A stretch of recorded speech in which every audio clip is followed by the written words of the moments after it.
Ma femme a ignoré mes messages toute la journée.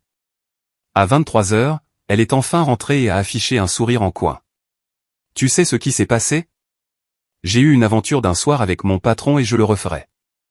J'ai simplement hoché la tête et fini mon repas en silence. Le lendemain matin, quand elle s'est réveillée en s'attendant à avoir son café au lit, elle a eu droit à « Tu as déjà eu une de ces nuits où ton instinct te dit que quelque chose ne va pas ». Ouais, c'était moi, assis dans ma cuisine faiblement éclairée à 22h58, en train de picorer dans une assiette de riz cantonné comme s'il m'avait personnellement offensé. L'horloge au-dessus de la cuisinière faisait un tic-tac assez fort pour servir de bande-son aux mauvaises décisions. 23h sonne, et pile à l'heure, j'entends la porte d'entrée s'ouvrir. Ses talons ont commencé à claquer dans le couloir comme un métronome impatient. Chaque pas était parfaitement synchronisé pour annoncer « Prépare-toi. Je suis sur le point de gâcher ta semaine ». Elle est entrée comme une méchante de film qui avait déjà répété son monologue dans la voiture. Le même trench-coat beige qu'elle portait toujours quand elle voulait avoir l'air importante. L'ironie, c'est que c'était le même qu'elle portait le soir où elle m'avait promis que nous serions toujours honnêtes l'un envers l'autre. Alerte spoiler, elle mentait. Ses yeux n'ont même pas croisé les miens. Ils flottaient quelque part au-dessus de ma tête, comme si j'étais un meuble ou, pire, un abonnement qu'elle aurait dû résilier depuis longtemps. Elle a jeté son sac sur le comptoir, soupiré de façon dramatique, et j'ai su que quelque chose de théâtral se préparait. Puis est venu le sourire en coin, le genre de demi-sourire qui devrait être livré avec une notice de danger. Tu sais ce qui s'est passé ce soir, a-t-elle dit. Son ton était tranchant, désinvolte, cruel, comme si elle s'apprêtait à m'annoncer que ma série préférée était annulée. Je n'ai pas répondu, principalement parce que je mâchais et parce que je n'étais pas sûr de la version d'elle à laquelle j'avais affaire, celle qui était ivre, celle qui était rongée par la culpabilité, ou celle qui pensait que la guerre psychologique était un préliminaire. J'ai eu une aventure d'un soir avec mon patron, a-t-elle dit comme si elle récitait la météo, et je le referai.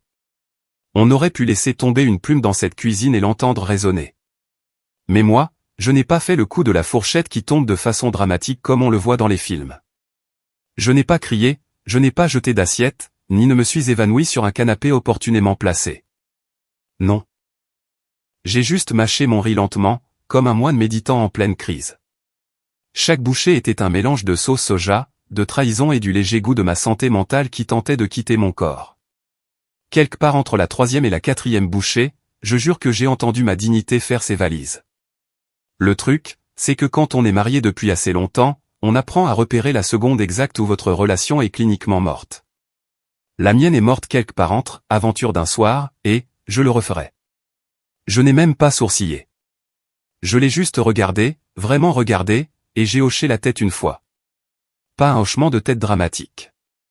Un petit, poli. Le genre qui dit « bien reçu ». Message compris. Profite bien des flammes, ma chérie. C'est le signe international pour dire « Oh, tu as vraiment merdé, mais je suis bien trop calme pour que ce soit amusant pour toi ». Apparemment, elle a pris ce hochement de tête pour de la faiblesse. Mignon. Elle s'est penchée en arrière, a croisé les bras et a élargi son sourire en coin comme si elle venait de gagner le prix de la méchante la plus honnête de l'année. « Tu ne vas rien dire ?» a-t-elle demandé, sincèrement déçue, comme si elle voulait un spectacle. Comme si j'étais censé lui offrir le genre de crise de nerfs qui ferait un bon potin plus tard. Désolé, Bélinda. Mauvais public. J'avais fini de passer des auditions pour des rôles dans ton feuilleton à l'eau de rose. J'ai dégluti, pris une gorgée d'eau et dit « Félicitations ». Juste un mot. Le silence qui a suivi était délicieux. On pouvait presque entendre son cerveau court-circuiter. Elle a cligné des yeux plusieurs fois, comme si elle essayait de déterminer si j'étais sérieux. Je ne souriais pas, mais je n'étais pas en colère non plus. Juste calme, ce qui, croyez-moi, l'effrayait davantage. Les hommes calmes sont dangereux. Ce sont ceux qui commencent à planifier. Sa mâchoire s'est crispée. « Tu ne vas pas te battre pour moi » a-t-elle dit, la voix tremblante, confuse, peut-être même un peu effrayée, comme si elle s'attendait à un feu d'artifice et avait eu droit à un tableur Excel à la place. « Me battre pourquoi, Bélinda » ai-je demandé, le ton égal. « Tu emménages avec ton patron et tu es enceinte de son enfant, tu ne t'inscris pas à un cours de poterie. » Ça l'a frappé comme un coup de poing qu'elle n'avait pas vu venir. Sa bouche s'est ouverte, mais aucun mot n'en est sorti. Le silence s'est étiré assez longtemps pour nous mettre tous les deux mal à l'aise. puis elle a attrapé son téléphone, marmonné quelque chose sur le besoin d'espace, et est partie en tapant des pieds vers la chambre.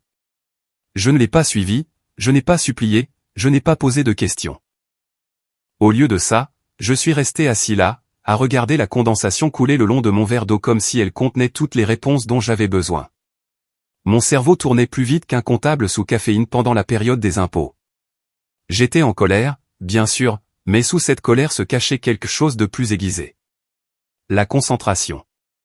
J'ai regardé le riz restant, puis la femme qui disparaissait dans le couloir. Et je jure que j'ai ressenti une étrange sensation de paix, du genre, voilà, c'est ça. Le retournement de situation dont mon thérapeute m'avait prévenu. Et à ce moment-là, alors que la porte de notre chambre claquait, j'ai mentalement ouvert une toute nouvelle feuille Excel dans ma tête et l'ai intitulée « Opération Bye Bye Belinda ». Colonne A, actif. Colonne B, mot de passe. Colonne C, stratégie de sortie. Je lui ai même donné un code couleur, parce que si j'allais démanteler un mariage, je voulais que ça ait l'air organisé. Je me suis adossé, j'ai expiré et j'ai souri. Un vrai cette fois. Pas parce que j'étais heureux, mais parce que je savais quelque chose qu'elle ignorait. Le calme n'était pas de la faiblesse. C'était de la précision. Elle pensait qu'elle venait de faire exploser une bombe. Elle ne réalisait pas que j'étais le type qui avait construit l'abri anti-atomique. Elle est revenue quelques minutes plus tard, les cheveux attachés, le visage fraîchement lavé, portant un de mes t-shirts comme si elle auditionnait pour de la sympathie. Tu ne dis rien, marmonna-t-elle, presque sur la défensive. Tu t'en fiches complètement. J'ai haussé les épaules. L'affection, ça coûte cher. Je garde la mienne pour quelqu'un qui la mérite. Ses yeux se sont plissés. Tu es incroyable. C'est drôle, ai-je dit, en me levant et en ramassant mon assiette. C'est probablement ce que ton patron a dit aussi. Celle-là a fait mouche. Elle a soufflé, est passée devant moi en tapant des pieds à nouveau, et a de nouveau claqué la porte de la chambre. J'ai rincé mon assiette, chargé le lave-vaisselle et j'ai ri. Un vrai rire, le genre qui vient quand on a atteint le point de non-retour et qu'on se sent soudainement plus léger. Parce que honnêtement, que reste-t-il à perdre? Je me suis servi un verre, j'ai allumé la télé et j'ai zappé jusqu'à tomber sur une de ces infopublicités de fin de soirée sur le développement personnel. Un type aux dents blanches en costume disait « Votre vie peut changer en une seule décision ». J'ai levé mon verre vers l'écran et j'ai dit « À la tienne, mon pote ». Vers minuit, je l'ai entendu pleurer à travers la porte. Pas de grands sanglots, juste ce genre de pleurs étouffés qui sonnent comme la culpabilité essayant de négocier avec la fierté. Je ne suis pas entré.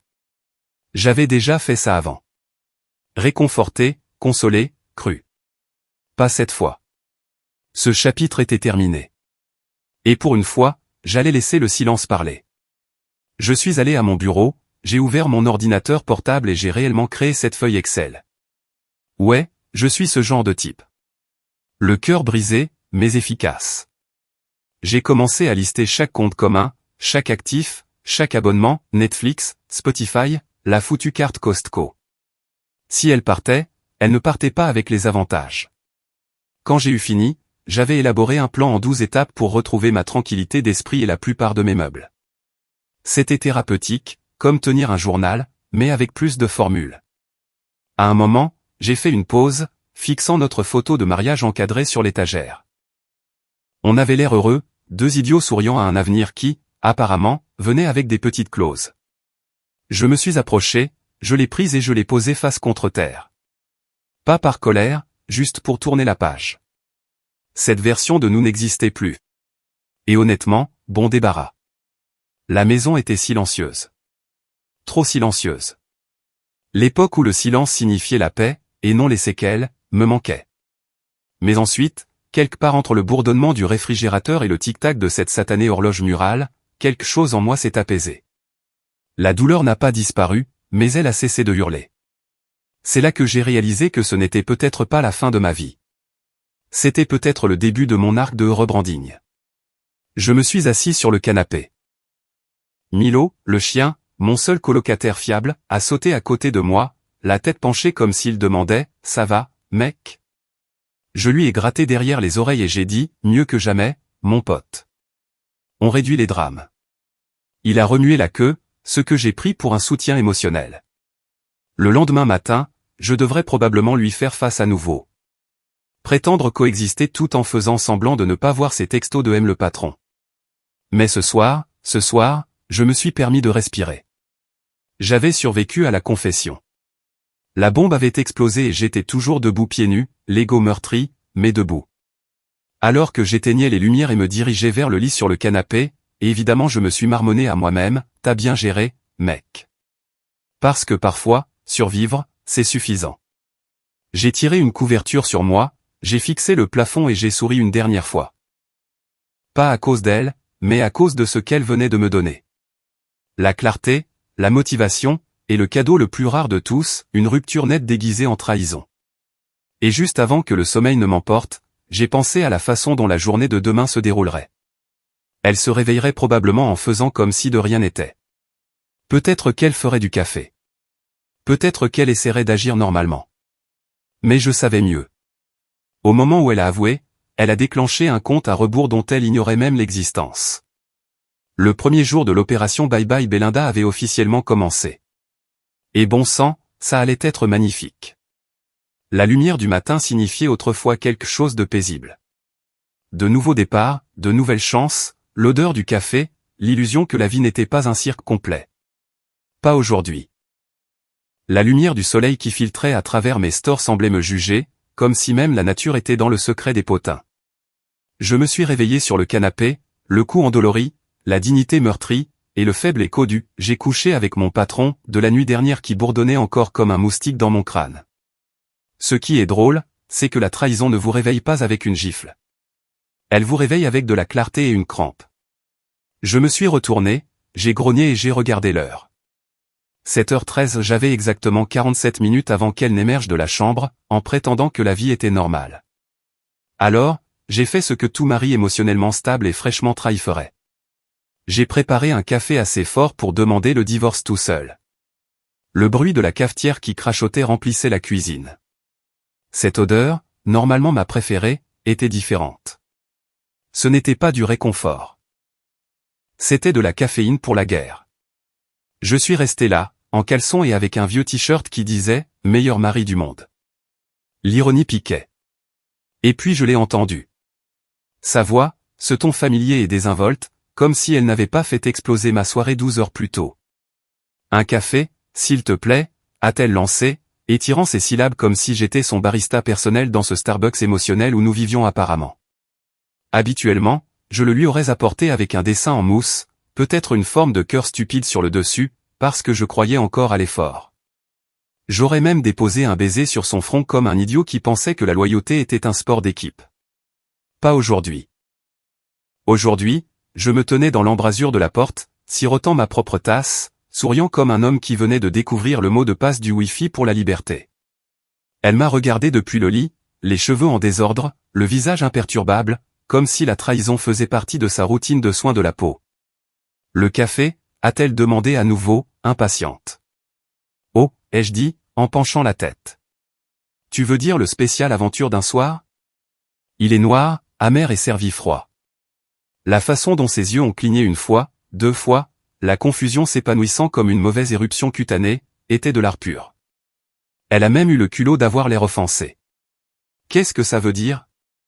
J'ai pris une autre longue gorgée, parce que le timing est important dans ces moments-là. Je pense que tu sais, Belinda, à moins que l'amnésie n'ait fait partie des confidences sur l'oreiller. Elle a froncé les sourcils, se redressant, s'agrippant à la couverture comme si elle pouvait cacher sa honte. Tu es toujours en colère pour hier soir. J'ai haussé un sourcil. Toujours? Tu as avoué m'avoir trompé, tu t'es vanté que tu le referais, et tu es allé te coucher comme si tu venais de finir de lire une histoire pour enfants. Alors, ouais, toujours est peut-être un euphémisme. Elle a soufflé, repoussant ses cheveux en arrière. J'étais ivre. C'est ça, ai-je dit en hochant la tête. Parce que la tequila te rend honnête, pas créative. Tu n'as pas inventé cette histoire. Tu as juste perdu la capacité de la filtrer. Pendant une seconde, elle a eu l'air coupable. Puis, comme une horloge, est venue la déviation. Tu as été distant ces derniers temps, toujours au travail. Tu m'as fait me sentir négligé. Ah, voilà. Le monologue classique du méchant. C'est toi qui m'as poussé à te tromper. J'ai failli applaudir. Je suis désolé, ai-je dit, la voix dégoulinante de sarcasme. Je ne savais pas que la loyauté était quelque chose que tu annulais quand le Wi-Fi devenait lent. Elle m'a fusillé du regard, mais je n'ai pas arrêté. Tu te sentais négligé, alors ta solution a été de jouer à twister avec ton patron. Génial. C'est quoi la suite? Braquer une banque parce que tu te sentais sous-payé. Elle a levé les yeux au ciel. Tu es puéril. Puéril? J'ai ri. Non, être puéril, c'est manger des biscuits avant le dîner. Moi, je suis factuel. J'ai marché jusqu'au comptoir, lui ai versé une tasse de café, noir, sans sucre, et je l'ai rapporté, la posant avec un sourire si poli qu'il aurait dû être illégal. Tiens, ai-je dit. Ta dose matinale de conséquences. Elle a fixé la tasse comme si elle pouvait la mordre. Quel est ton problème, Belinda, ai-je dit, m'appuyant sur le cadre de la porte. Mon problème, c'est que je pensais que nous étions une équipe. Il s'avère que je jouais au basket pendant que tu passais des entretiens pour être pom-pom girl de l'équipe adverse. Sa lèvre a tremblé une demi-seconde. Puis elle s'est reprise, a attrapé la tasse et a pris une gorgée juste pour prouver quelque chose. Je jure que l'amertume a frappé son âme. Elle l'a reposée rapidement. Tu es dramatique. Non, ai-je dit, je suis honnête. Tu devrais essayer. J'ai entendu dire que c'est à la mode cette saison. Pendant un long moment, nous nous sommes simplement regardés. Le genre de silence qui n'a pas besoin de mots parce que l'air hurle déjà. Elle a essayé de soutenir mon regard, mais la culpabilité pèse lourd. Finalement, elle a détourné les yeux. J'ai fait une erreur, a-t-elle murmuré. J'ai penché la tête. Une seule? Parce que ce n'est pas comme ça que tu l'as décrite hier soir. Celle-là a fait mouche. Ses épaules se sont tendues et elle a recommencé à tripoter la couverture. On peut ne pas faire ça dès le matin. Oh, désolé, ai-je dit, faussement contrit. Je ne savais pas que la trahison avait des horaires de bureau. Elle a grimacé. Tu es un connard. Merci, ai-je dit, en sirotant à nouveau. Il m'a fallu des années de mariage pour mériter ce titre. Elle a basculé ses jambes hors du lit, clairement fatiguée de toute mon existence. Je n'ai pas le temps pour ça, a-t-elle marmonné, se dirigeant vers la salle de bain. Bien sûr que non, ai-je dit. Il faut que tu ailles travailler. Il ne faudrait pas faire attendre ton patron. Sa main s'est figée sur la poignée de la porte. Bingo. Elle s'est retournée, le feu dans les yeux. Tu n'es pas drôle. Oh, je ne suis pas d'accord, ai-je dit en souriant. Je suis hilarant. Tu as juste perdu ton sens de l'humour à peu près en même temps que tu as perdu ta boussole morale. Elle a disparu dans la salle de bain, en claquant la porte. Le son a résonné dans la maison, mais il ne m'a pas ébranlé. Je me sentais bien pas guéri, pas heureux, mais puissant, comme un homme qui avait cessé de se noyer et réalisé qu'il pouvait se tenir debout dans l'eau depuis le début. Je suis allé à la cuisine, j'ai ouvert le frigo et j'ai ri en voyant ses déjeuners préparés, soigneusement empilés sur l'étagère du haut. Tous ces contenants à code couleur pour une femme qui ne pouvait pas organiser sa conscience. J'en ai sorti un, étiqueté, salade de thon du mardi, et je l'ai donné à Milo, qui a remué la queue comme s'il venait d'hériter d'une fortune. Profite, mon pote, ai-je dit. Tu manges sans culpabilité. Le reste de la matinée fut calme. Trop calme.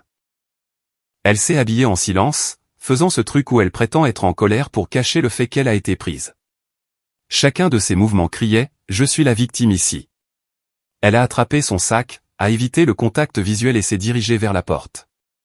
Et, ai-je dit alors qu'elle attrapait la poignée. Elle s'est arrêtée. Quoi? Tu as oublié quelque chose. Elle s'est retournée, confuse. J'ai levé sa tasse de café vide. Ta tasse. Je pensais que tu voudrais peut-être l'emporter. C'est symbolique, vu qu'elle est aussi vide que tes excuses. Sa bouche est tombée. Pas de mots, pas de défense. Juste une expiration brusque par le nez avant qu'elle ne sorte en trombe, claquant la porte derrière elle. Et juste comme ça, j'étais seul. Pour la première fois, le silence ne faisait pas mal. Il fredonnait. L'air semblait plus léger. Ma cuisine n'était plus une scène de crime. C'était le quartier général de l'opération Bye Bye Belinda. J'ai nettoyé la tasse dans laquelle elle n'avait pas bu, j'ai essuyé le comptoir et j'ai aperçu mon reflet dans la fenêtre. J'avais l'air fatigué, bien sûr, mais il y avait autre chose aussi. De la concentration. Le genre qui vient quand une tempête se calme et qu'on peut enfin voir les décombres à partir desquels on va reconstruire. J'ai pris mon téléphone, ouvert une note et commencé à taper. Phase 1, détachement mental terminé. Phase 2, collecte d'informations en cours. Phase 3, exécution légale en attente. Ouais, c'était dramatique, mais elle l'était aussi, et j'en avais assez d'être le personnage secondaire de sa série. J'ai passé le reste de la matinée à faire de petits actes de rébellion silencieuse. J'ai annulé ses abonnements de streaming, changé le mot de passe de Netflix de « Belinda Baby » à « et c'est encore menteuse 123 ». J'ai déconnecté son compte Amazon. J'ai même changé la voix de l'assistant domestique en masculin et les renommé « Karma ». Ainsi, chaque fois qu'elle dirait « Alexa », la voix répondrait « Je crois que vous vouliez dire conséquence ». C'était mesquin. Magnifiquement mesquin. Vers 10 heures, Tariq a appelé. « Salut mec, comment va la vie de couple ?» a-t-il demandé, sans se douter de rien. « Défunte, ai-je dit. »« Quoi ?» ?»« Ouais, » j'ai soupiré, en remuant mon café maintenant froid. Il s'avère que les activités extrascolaires de ma femme incluent le réseautage à l'horizontale. Il y a eu une longue pause. Puis Tariq a sifflé. « Merde, mec. »« Ça va ?» J'ai ricané. « Défini ça va. Je suis émotionnellement sans abri mais financièrement éveillé. »« C'est sombre, » a-t-il dit. « Tu veux que je passe ?»« Nan, ai-je dit. »« Je gère. » Je lance ma nouvelle activité secondaire, la vengeance, mais en subtil. Il a ri. « Il n'y a que toi pour transformer la trahison en plan de projet. »« Bien sûr, ai-je dit. » Les chagrins d'amour, c'est juste un rebranding avec plus de paperasse. Après avoir raccroché, je me suis adossé à ma chaise, ressentant quelque chose d'étrangement proche de l'excitation. Mon mariage avait peut-être implosé, mais mon sens de l'humour était florissant. À midi, elle a texté « Il faut qu'on parle ce soir ». J'ai fixé le message pendant une bonne minute avant de répondre « Désolé, occupé à préparer du café pour quelqu'un de fidèle. » Mesquin, absolument. Satisfaisant au-delà de toute mesure. J'ai posé mon téléphone, me suis servi une autre tasse et l'ai levée en guise de toast au silence. À la santé des matins sans faux semblant, ai-je dit à voix haute. Milo a aboyé comme s'il était d'accord. Et pour la première fois depuis des mois, mon café n'avait pas un goût amer. Il avait le goût de la liberté. Si vous m'aviez dit il y a un mois que mon mécanisme d'adaptation post-rupture impliquerait Excel, je vous aurais ri au nez. Mais me voilà, un jour après la performance matinale de Belinda, un café, s'il te plaît, assis dans mon bureau à domicile en pyjama, buvant un café froid dans un verre à whisky, en train de créer ce qui pourrait être le tableur le plus émotionnellement satisfaisant jamais conçu. Pendant qu'elle était au travail, ou peu importe comment elle appelait ses activités extrascolaires ces jours-ci, j'ai commencé mon nouveau passe-temps favori, la collecte de données. Oubliez le yoga, la méditation ou la tenue d'un journal. La thérapie par l'organisation de la vengeance. C'était mon truc. J'ai ouvert mon ordinateur portable, fait craquer mes doigts et intitulé un nouveau document, Opération Bye Bye Belinda, actif, compte et annihilation. Colonne A, compte. Colonne B, mot de passe. Colonne C, statut du transfert. Colonne D, niveau de dommage émotionnel. Je ne pleurais pas, je faisais un audit. Belinda a toujours dit que j'avais des problèmes de contrôle. Ce qu'elle n'avait pas réalisé, c'est que le contrôle n'est que de la responsabilité avec un meilleur marketing. Alors, pendant qu'elle était dehors à construire sa carrière, lire, à pratiquer la trahison en milieu de travail, je construisais mon pare-feu. Mon premier arrêt, les comptes bancaires communs. Je me suis connecté, j'ai changé le mot de passe de « L'amour gagne 2020 » à « Le karma gagne 2025 » et j'ai configuré des notifications pour toute transaction supérieure à 4,50 €. J'ai aussi peut-être renommé le compte d'épargne de « Objectif vacances » à « Tu es bieneux ». Puis sont venues les polices d'assurance, vie, voiture, santé, tout y est passé. J'ai fouillé dans les tiroirs comme un détective dans une série Netflix intitulée « Les experts, fraude conjugale ». Au moment où j'ai trouvé son dossier caché étiqueté « Doc privé », je fredonnais presque. À l'intérieur se trouvaient de vieux reçus, des formulaires fiscaux et une lettre d'amour de 2018 qui disait « Nous serons toujours la personne de l'autre ». J'ai regardé ça une seconde, j'ai ri et j'ai dit « On dirait qu'elle a externalisé ce poste ». Puis je l'ai passé à la déchiqueteuse. La thérapie en action. Mais la vraie joie est venue quand je suis arrivé aux mots de passe. Oh, les mots de passe. J'avais absolument tout stocké dans un gestionnaire sécurisé car, contrairement à Belinda, je n'accorde pas ma confiance facilement. J'ai imprimé la liste, surligné ceux que je prévoyais de changer et les ai étiquetés comme des trophées. Netflix, fait. Amazon, fait. Spotify, accès révoqué. Profite des pubs. Son email, oh, celui-là était amusant. J'ai configuré une réponse automatique qui disait « Cette boîte de réception n'accepte plus les messages des tricheurs ou des clowns ». J'ai même ajouté une petite formule en haut de la feuille, égale SI, Belinda égale honnête, miracle attendu, résultat escompté. Je me suis adossé, j'ai siroté mon café et j'ai souri. La vengeance n'était pas bruyante. La vengeance était ordonnée. Vers midi, j'ai texté mon meilleur ami, Tariq. Tariq est le genre de type qui croit que chaque problème émotionnel peut être résolu soit par le cryptage, soit par des tacos. Il est consultant en informatique le jour et amateur de chaos la nuit. Je lui ai envoyé un message simple, besoin de ton aide pour sécuriser mes actifs émotionnels. Il a répondu en 10 secondes, tu vas enfin la hacker. Non, ai-je écrit, je verrouille juste tout avant qu'elle ne devienne créative. Donc, préparation de divorce numérique. Exactement. Opération Bye Bye Belinda. J'apporte mon portable et du queso. À 15h, Tariq était dans mon salon, pieds nus, en train de manger des chips sur mon canapé tout en scannant mon ordinateur portable comme s'il s'agissait d'une prise d'otage. Mec, a-t-il dit entre deux bouchées, tu transformes un chagrin d'amour en plan d'affaires. Bien sûr, ai-je dit, impassible. Le divorce, c'est juste un rebranding émotionnel. Je pivote. Il a ri si fort qu'il a failli renverser de la salsa sur mon clavier. Tu es sérieux? Complètement. J'ai fini de pleurer. Je mets mes sentiments dans un tableur. Il m'a jeté un regard qui disait, tu as perdu la tête, mais je respecte ça. Puis il a commencé à coder. Je peux mettre en place une vérification en 2 étapes pour tout. Tu veux que je bloque ces appareils pour qu'ils ne puissent plus se connecter? Absolument, ai-je dit. Si elle veut le Wi-Fi, elle peut demander le mot de passe à son patron. Pendant qu'il tapait, j'ai fait défiler son Instagram par curiosité morbide.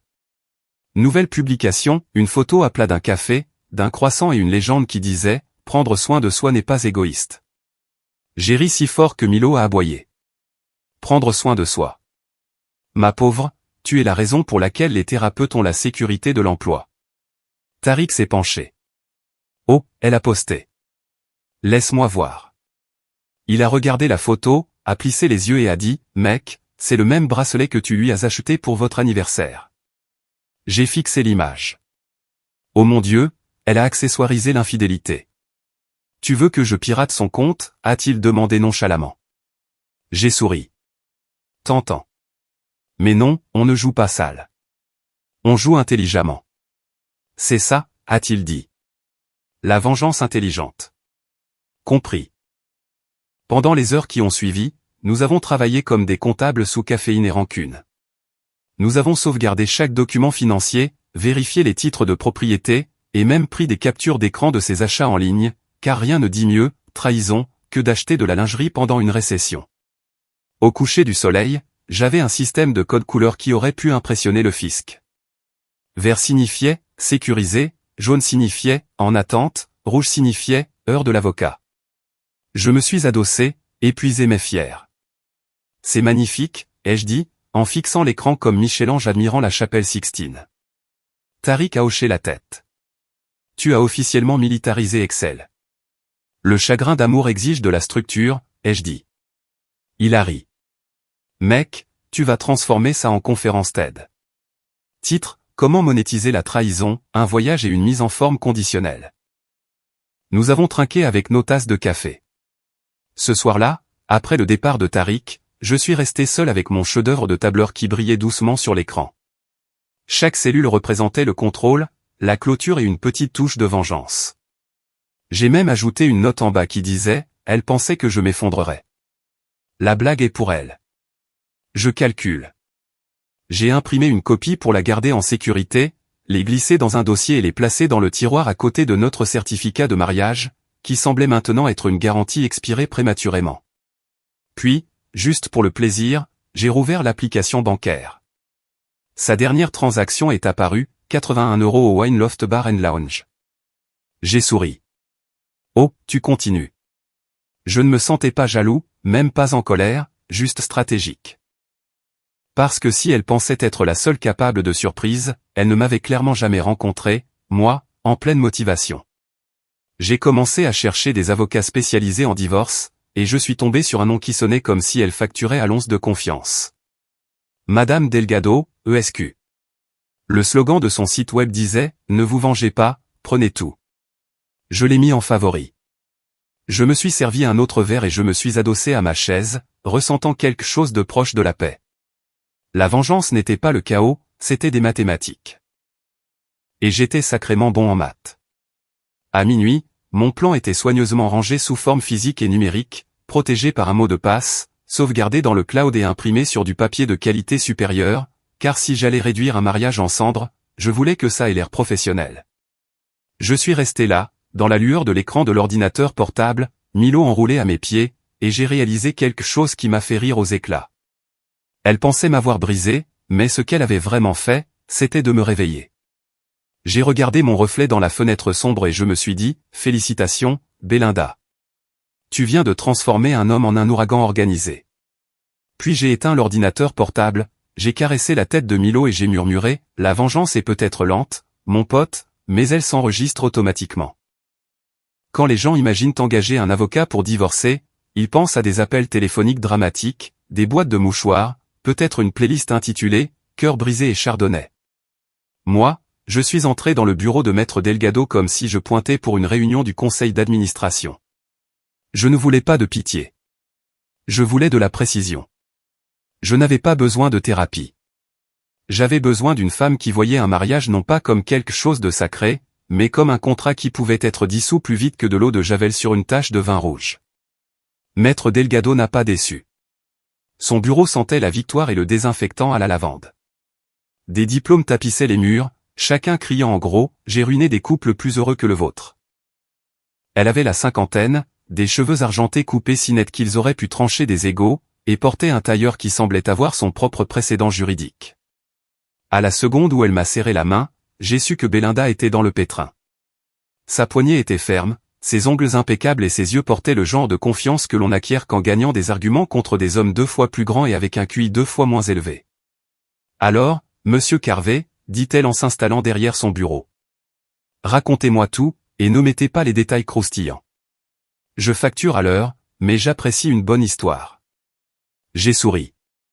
Vous allez avoir un best-seller.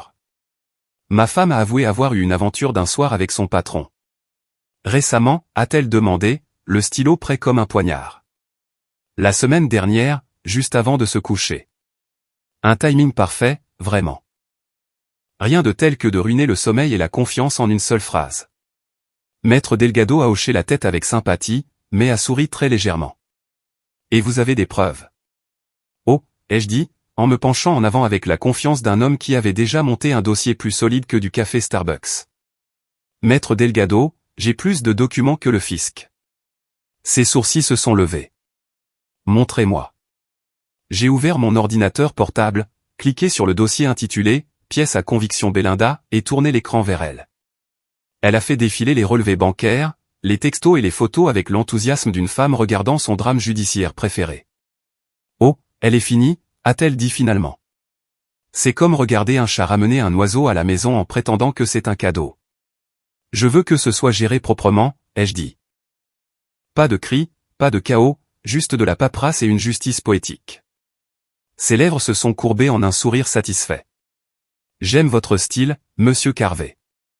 La vengeance calme est ma saveur préférée. Pendant l'heure suivante, nous avons tranquillement réorganisé ma vie comme si nous redécorions après une inondation. Le titre de propriété de la maison uniquement à mon nom, transféré légalement via un amendement discret qu'elle a rédigé avant même que j'aie fini d'expliquer. Les comptes joints bloqués. Les cartes signalées pour activité suspecte. Maître Delgado tapait si vite que ça sonnait comme si la vengeance avait une bande-son. Votre femme est sur le point d'apprendre, dit-elle, que le silence n'est pas le pardon. C'est de la stratégie. J'ai hoché la tête. Je veux juste protéger ce qui est à moi et peut-être donner un petit coup de pouce au karma. Considérez que c'est fait, a-t-elle dit. Vous signerez les papiers aujourd'hui. Je déposerai la demande d'ici demain matin, et le temps qu'elle réalise ce qui se passe, elle se verra refuser sa carte chez Carrefour. De la musique à mes oreilles. Quand j'ai quitté son bureau, je me sentais plus léger de 5 kilos, et pas seulement émotionnellement. C'est incroyable comme il est libérateur de transformer un chagrin d'amour en logistique. J'ai conduit jusqu'à la maison, les fenêtres baissées, le vent sur mon visage, en écoutant à fond « We Are the Champion ». Parce que l'ironie est un mécanisme d'adaptation. En arrivant à la maison, je me suis fait un sandwich, je me suis assis à la table de la cuisine et j'ai simplement admiré mon travail.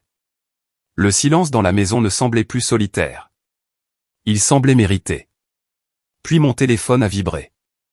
Belinda, pourquoi ma carte ne fonctionne pas? J'ai fixé l'écran, mâché lentement mon sandwich et souri. Puis j'ai répondu, peut-être qu'elle voit d'autres gens. Lu à 18h17. Pas de réponse. J'ai ri aux éclats.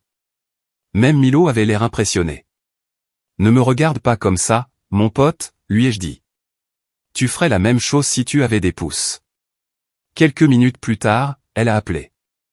Je n'ai pas décroché. Je voulais la laisser mariner. 10 minutes après, un autre texto. Belinda, j'essaie de faire les courses. Qu'est-ce qui se passe? Moi, peut-être que le karma a décidé de réduire les glucides. J'ai jeté mon téléphone de côté et me suis servi un verre. Mon Dieu, ça faisait du bien. Pas cruel, juste équilibré. L'univers avait penché en sa faveur depuis trop longtemps, et je ne faisais que redistribuer les ressources. Vers 20h, Tariq a appelé. Tu as l'air heureux, a-t-il dit, méfiant. J'ai rencontré Delgado, ai-je dit. L'avocate? Ouais. Elle est comme si la juge Judy et Wonder Woman avaient eu un enfant. Il a ri. À ce point. Elle a réorganisé ma vie financière en 1 heure. Je me sens spirituellement audité. Il a sifflé. Alors, c'est quoi la suite? Maintenant, ai-je dit en m'adossant, j'attends. Delgado dépose les papiers, bloque le reste des comptes, et je suis assis ici à regarder la justice mijoter. Il a ricané.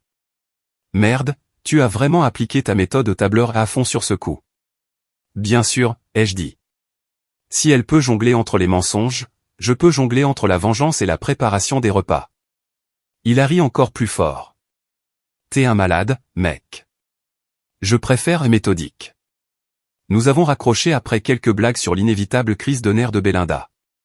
Je me suis servi un autre verre et j'ai allumé la télé, mais je n'arrivais pas à me concentrer. Mon téléphone a de nouveau vibré, cette fois avec une notification de messagerie vocale. La curiosité a gagné. J'ai appuyé sur lecture. Sa voix, petite et tendue, Oliver, s'il te plaît, appelle-moi. Ma carte a été refusée à la pharmacie. Je devais prendre quelque chose d'important. J'ai souri en coin. J'espère que c'était de l'humilité. Je n'ai pas rappelé. Je ne me sentais même pas mal. C'était la femme qui m'avait regardé dans les yeux et avait avoué son infidélité comme si elle lisait une liste de courses. Elle avait mérité ce petit désagrément.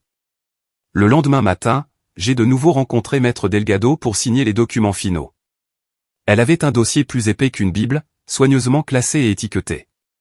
Tout ce que vous avez à faire, a-t-elle dit en le faisant glisser, c'est de signer ici, ici et ici. Et félicitations, Monsieur Carvet. Vous êtes sur le point de devenir indépendamment imperturbable. J'ai signé chaque page avec la satisfaction d'un homme autographiant sa propre histoire de retour en force. Quand j'ai eu fini, elle a dit, maintenant, une dernière chose. Voulez-vous geler son accès au contrat de location commun de la voiture? J'ai souri. Absolument. Voyons si son patron aime jouer au chauffeur. Elle a ricané, tapant quelques touches. Fait. Autre chose? J'ai réfléchi, puis j'ai demandé, pouvons-nous signaler son crédit pour une révision? Le sourire de Maître Delgado s'est élargi. Nous pouvons absolument le faire. Mon Dieu, j'adore cette femme. Alors que je partais, elle a dit, vous gérez ça remarquablement bien.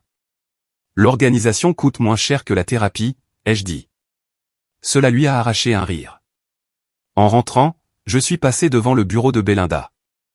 Un grand bâtiment en verre rempli de gens prétendant aimer les tableurs et prétendant ne pas faire de commérage. Pendant une seconde, j'ai pensé à entrer, à faire un signe de tête polie à son patron et à lui dire « Merci pour la motivation gratuite ». Mais j'avais de plus grands projets. Il ne s'agissait plus de confrontation. C'était un jeu d'échecs, pas de dames. Je me suis arrêté dans un café à la place, j'ai pris mon café noir habituel et je me suis assis près de la fenêtre. J'ai commencé à esquisser mon prochain coup. Si Maître Delgado était l'avocate de la destruction, j'avais besoin de son homologue, le comptable de l'ascension. Quelqu'un pour m'aider à reconstruire plus intelligemment, plus richement et légalement à l'épreuve des balles. Entrait Marcus Chin, expert comptable et faiseur de miracles à temps partiel. Tariq me l'avait recommandé, disant que ce type faisait rougir le fisc. Je l'ai appelé cet après-midi-là. Marcus Chin, a-t-il répondu, la voix douce et calme, comme un thérapeute financier. Bonjour, ai-je dit. Je cherche de l'aide pour démêler des finances communes. Point divorce. Vous êtes bon. Il a ricané. Je suis meilleur que bon. Je suis efficace. Envoyez-moi tout. Je lui ai envoyé par email le tableur de l'opération Bye Bye Belinda. Il a rappelé en 10 minutes. Monsieur, a-t-il dit, admiratif. C'est immaculé. Vous avez catégorisé les niveaux de dommages émotionnels. J'ai haussé les épaules, bien qu'il ne puisse pas le voir. Ça aide à mettre les choses en perspective. Il a ri.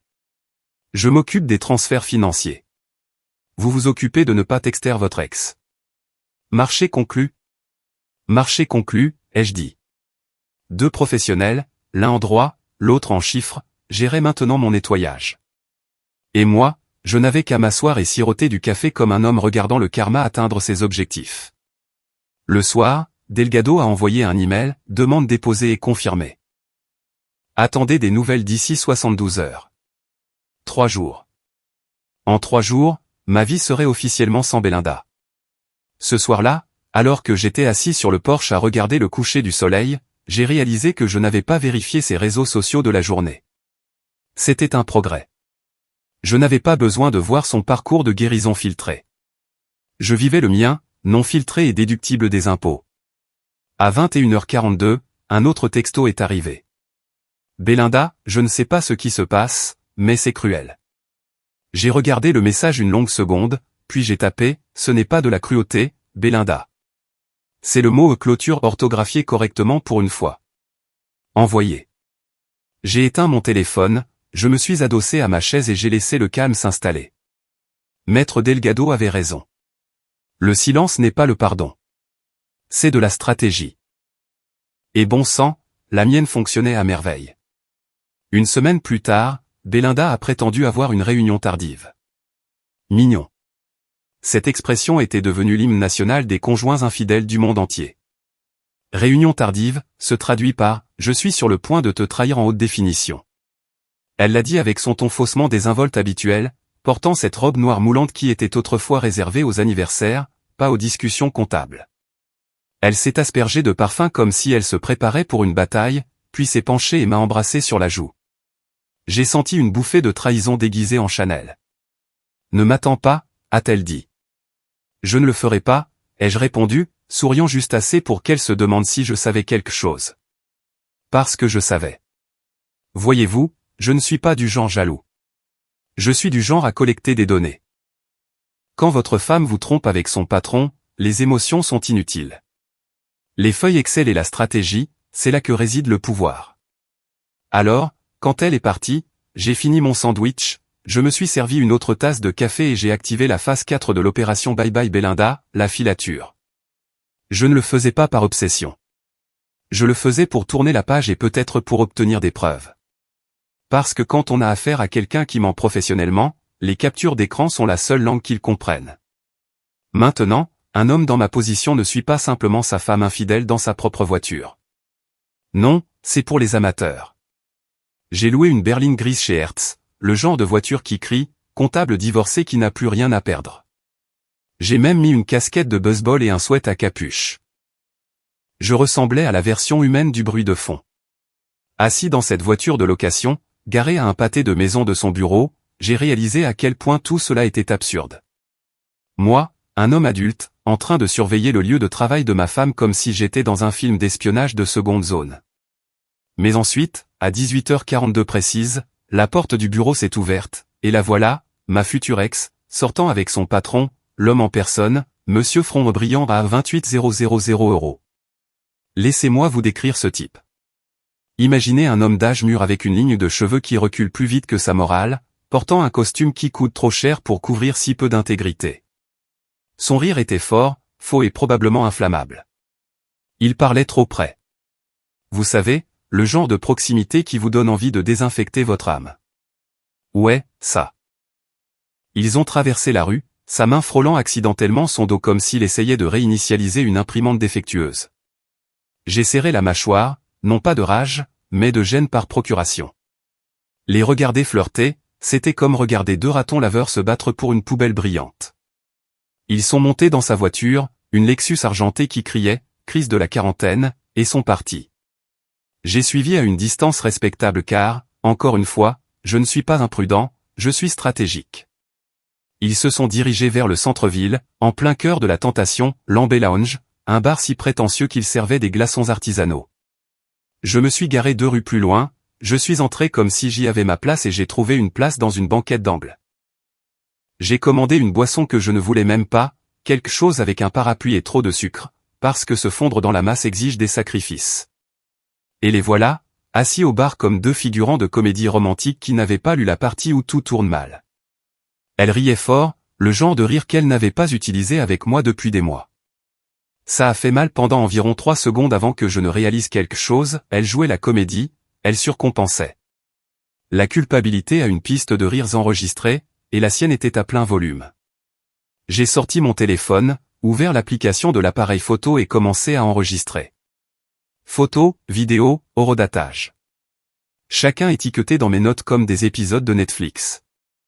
Épisode 1, liaison d'entreprise. Épisode 2, le bonus qu'elle n'a pas mérité. Épisode 3, le pire cauchemar des RH. J'ai zoomé juste au moment où il se penchait plus près, sa main frôlant sa cuisse. Je jure que j'ai pu entendre le son lointain du karma qui faisait chauffer ses moteurs. À un moment, elle lui a chuchoté quelque chose à l'oreille, et il a ri si fort qu'il a failli renverser son verre. Je ne savais pas ce qu'elle avait dit, mais c'était probablement quelque chose de poétique comme « Mon mari pense toujours que les réunions se terminent après 17 heures. » Ma boisson est arrivée. J'ai levé mon verre pour un toast silencieux à moi-même. À la loyauté, ai-je marmonné, en prenant une gorgée. Ça avait le goût de mensonge et de citron vert. Je les ai observés pendant 1 heure. 1 heure de mains qui se tiennent, de chuchotements et d'attouchements qui m'ont donné envie de désinfecter ma mémoire à l'eau de Javel. Vers 21h15, ils se sont enfin levés. Elle a ajusté sa robe. Il a ajusté son ego, et ils sont sortis. J'ai payé l'addition, laissé un pourboire généreux parce que je suis mesquin, paradin, et je les ai suivis à distance de sécurité. Ils ne sont pas retournés au bureau. Ils n'ont même pas fait semblant. Au lieu de cela, ils sont allés directement au parking voisin où je les ai surpris en train de s'embrasser sous une lumière vacillante. Cela ressemblait moins à de la romance qu'à une plainte au RH en attente. J'ai tout enregistré. Chaque baiser, chaque contact, chaque mauvaise décision éclairée par cette seule ampoule fluorescente tenace. Et pendant que je filmais, je ne ressentais pas de chagrin. Je ressentais de la documentation. Quand ils sont finalement partis dans des voitures séparées, je suis resté assis dans la voiture de location, fixant l'écran de mon téléphone. Tout était là, une preuve qui pourrait faire taire tout drame judiciaire. J'ai expiré, je me suis adossé et je me suis dit, tu viens de transformer la douleur en preuve. Félicitations. Tu es officiellement ton propre détective privé. De retour à la maison, j'ai appelé Tariq. Il a décroché à la 2e sonnerie, en train de mâcher quelque chose. T'es en vie? Oh, je suis mieux qu'en vie, ai-je dit. Je suis productif.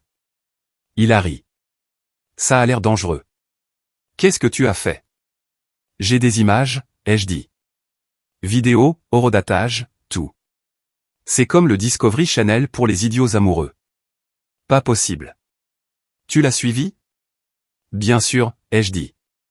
Je ne la harcèle pas. Je collecte des données pour la recherche. Il a sifflé. Mec, j'aurais dû apporter du popcorn. Tu veux que je fasse le montage? J'ai souri. Tu lis dans mes pensées. Ajoute des sous-titres et peut-être une musique dramatique. Quelque chose de classe, comme Another One Beats the Dust. Compris, a-t-il dit. Tu veux des transitions ou des coupes sèches? Des transitions, ai-je dit.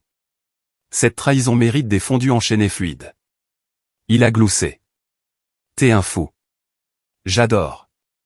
Pendant que Tariq travaillait sa magie de montage, je suis allé à la cuisine et je me suis servi un verre de whisky.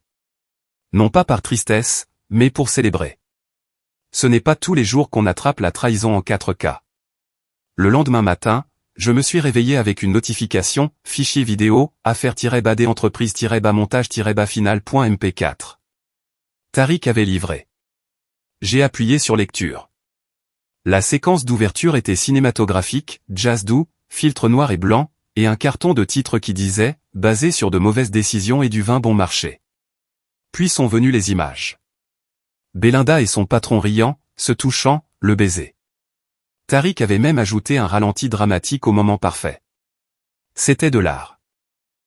De l'art mesquin. À mi-chemin, je riais si fort que j'ai dû mettre en pause. Milo m'a regardé, confus, comme pour dire « Ça va, mec ?» Oh, je suis fantastique, lui ai-je dit. Netflix ne pourrait jamais faire ça. À midi, j'avais sauvegardé la vidéo dans 3 dossiers différents, 2 disques durs et un cloud crypté. On ne collecte pas de l'or pour le laisser sans surveillance. Cet après-midi-là, je suis retourné voir Maître Delgado. Elle a jeté un coup d'œil à mon visage suffisant et a dit « Vous avez trouvé quelque chose. » Mieux que quelque chose, ai-je dit, en lui tendant une clé USB. J'ai trouvé du cinéma. Elle l'a branché, a appuyé sur lecture, et en 30 secondes, elle riait. Un vrai rire, le genre qui résonne d'incrédulité et de joie. Oh, c'est magnifique, a-t-elle dit. Est-ce que j'entends du jazz? Classe, n'est-ce pas? Très. Le juge va adorer. J'ai souri. Alors, quelle est la prochaine étape? Maintenant, a-t-elle dit, nous ajoutons ceci au dossier. Les juges adorent les preuves avec des horodatage. Ça crie la compétence. Pendant qu'elle parlait, j'ai réalisé quelque chose. Je n'étais plus triste. Je n'étais plus en colère. J'étais libre. La regarder s'effondrer de loin n'était pas de la cruauté. C'était une clôture en haute définition. Quand je suis rentré ce soir-là, mon téléphone a de nouveau vibré. Belinda, on peut parler ce soir? J'ai fixé le message, j'ai souri en coin et j'ai répondu, désolé, j'ai une réunion tardive. Pas de réponse. Juste le silence, le genre de silence doux. Je me suis adossé sur le canapé, j'ai levé mon verre et j'ai porté un toast au calme. Parce que pour la première fois depuis des semaines, je ne réagissais pas. J'orchestrais. Belinda pensait être la star du spectacle. Mais la vérité, c'est qu'elle venait d'être reléguée au rang de bruit de fond. Et moi, j'étais enfin le réalisateur. Vous avez déjà vu un de ces documentaires sur le crime où le détective étale toutes les preuves sur une grande table et reste là à les regarder comme si l'univers lui chuchotait des secrets à travers une clé USB? Ouais, c'était moi. Sauf que je ne résolvais pas un meurtre. Je documentais un homicide émotionnel au ralenti commis par ma femme, Belinda. Ce soir-là, après être rentré du bureau de Maître Delgado, j'ai décidé qu'il était temps pour ma propre petite exposition de scène de crime. Je me suis servi un verre de whisky, j'ai attrapé une pile de captures d'écran imprimées, de reçus et un surligneur, et je me suis mis au travail. La table de la salle à manger, qui accueillait autrefois des dîners romantiques et des bougies d'anniversaire, ressemblait maintenant au final de la saison 2, Les Experts, édition mariage. Le premier dossier était intitulé « Activité bancaire, l'affaire financière ». Oh, c'était croustillant. Des courses Uber tard dans la nuit vers des centres de conférences. Des paiements Venmo à un utilisateur nommé J. Martin, avec un emoji de verre de vin et un clin d'œil. Et un achat de 280 € chez Sephora 2 jours avant sa retraite de consolidation d'équipe. La subtilité n'était clairement pas son fort. Le dossier suivant, message texte, des centaines d'entre eux. Chacun une petite pépite de chagrin et de stupidité. Lui, Belinda, tu rends les tableurs sexy. Elle, je parie que tu es incroyable en saisie de données, émoticône, clin d'œil. J'ai littéralement ri aux éclats. La saisie de données? C'est ça, votre jeu de séduction? Mon Dieu, vous méritez l'un l'autre. Même Milo, assis à côté de ma chaise, a penché la tête comme s'il ne pouvait pas croire que les humains étaient aussi stupides. J'ai pris une profonde inspiration et j'ai continué. Des confirmations par email pour des séjours à l'hôtel, des notes de restaurant, et une facture particulièrement accablante de l'Amber Lounge, le même endroit où j'avais filmé sa comédie d'entreprise avec son patron. Les eurodatages correspondaient parfaitement à mes images. Oh, c'était magnifique. Même Maître Delgado aurait pleuré des larmes de joie juridique. J'ai tout imprimé, chaque message, chaque transaction, chaque émoji qui me donnait maintenant envie de jeter mon téléphone dans l'océan. Puis je les ai tous étalés sur la table, pièce par pièce. La pièce était silencieuse, à l'exception du bruit du papier glissant sur le bois. Quand j'ai finalement reculé, j'ai failli applaudir. C'était un chef-d'œuvre. Mon propre buffet personnel de preuves. Il y avait des photos à gauche, des captures d'écran au centre, des relevés bancaires à droite, et en haut, ma pièce de résistance, la transcription imprimée de sa confession vocale de cette nuit fatidique. J'ai eu une aventure d'un soir avec mon patron. Et je le referai. La cerise sur le gâteau.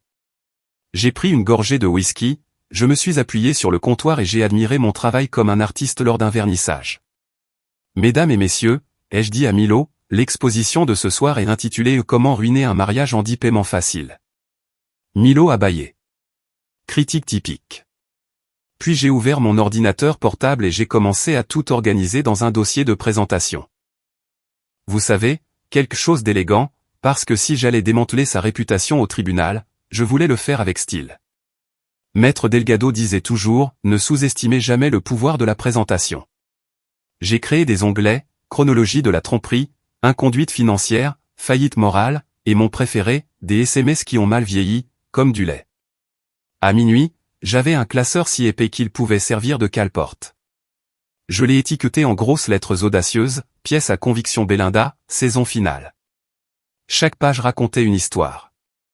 Chaque capture d'écran chuchotait, tu pensais vraiment pouvoir t'en tirer comme ça?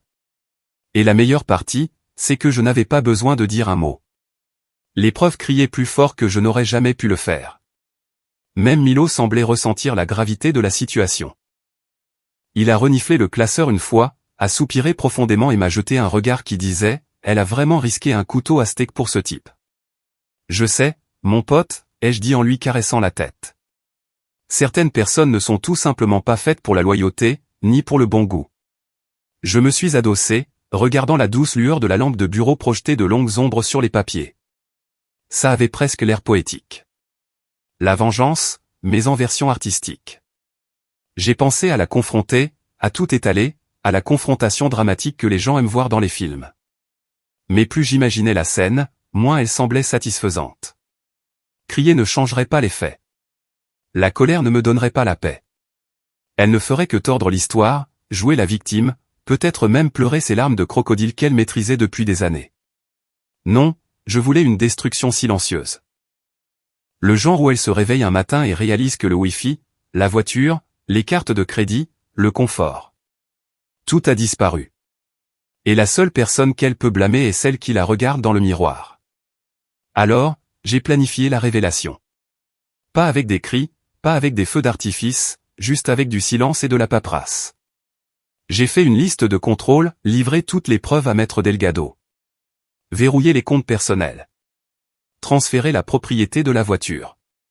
La retirer de l'assurance. Laisser une enveloppe de son côté du lit.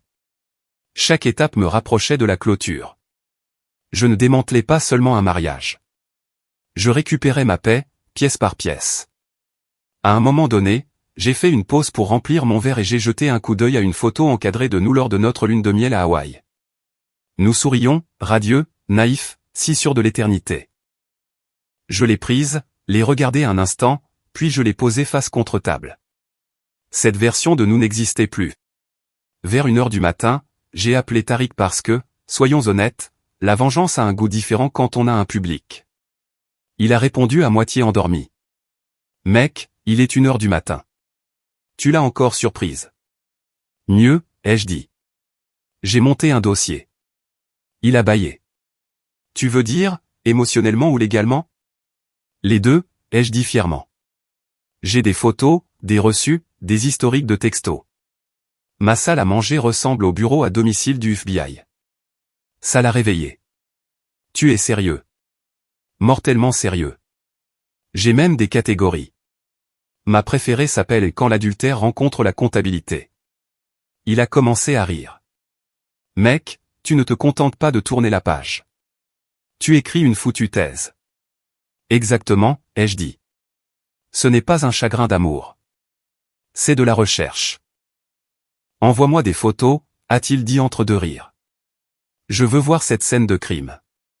J'ai pris une photo de la table, des rangées soignées de preuves brillant sous la lumière chaude, et je l'ai envoyée. 1 minute plus tard, il a répondu par texto, mec, ça devrait être dans un musée. Je sais, ai-je répondu. Mais le musée du karma n'ouvre pas avant lundi. Nous avons ri jusqu'à en avoir mal au ventre. Quand j'ai finalement raccroché, je me sentais plus léger. Peut-être que c'était le whisky qui parlait.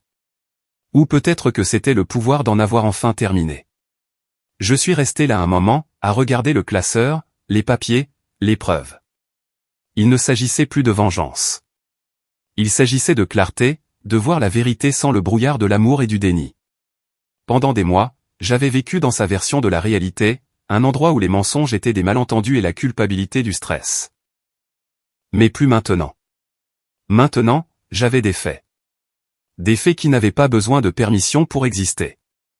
Avant d'aller me coucher, j'ai rangé soigneusement le classeur dans une mallette et je l'ai placé près de la porte, prête pour ma réunion matinale avec Maître Delgado. La maison était sombre et silencieuse.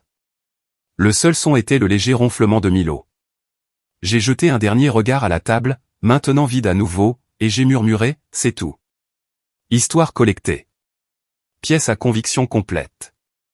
J'ai éteint la lumière, en montant à l'étage. En chemin, je suis passé devant la porte fermée de la chambre. Elle était là-dedans, dormant paisiblement, inconsciente que son monde était sur le point d'imploser. Une partie de moi voulait ressentir de la pitié, mais surtout, je ressentais de la satisfaction. Quand je me suis glissé dans mon lit sur le canapé, mon nouveau lieu de sommeil préféré, j'ai souri. Demain, elle se réveillerait au son des conséquences qui frappaient à la porte, et je serais assis là, un café à la main, prêt à regarder le spectacle. Le matin est arrivé comme des excuses de contrefaçon, brillant, bruyant et bien trop tôt. J'ai à peine dormi. Moitié parce que mon canapé a la personnalité d'un parpaing, et moitié parce que je ne pouvais pas m'arrêter d'imaginer l'expression sur le visage de Belinda quand elle réaliserait que le karma était une personne matinale.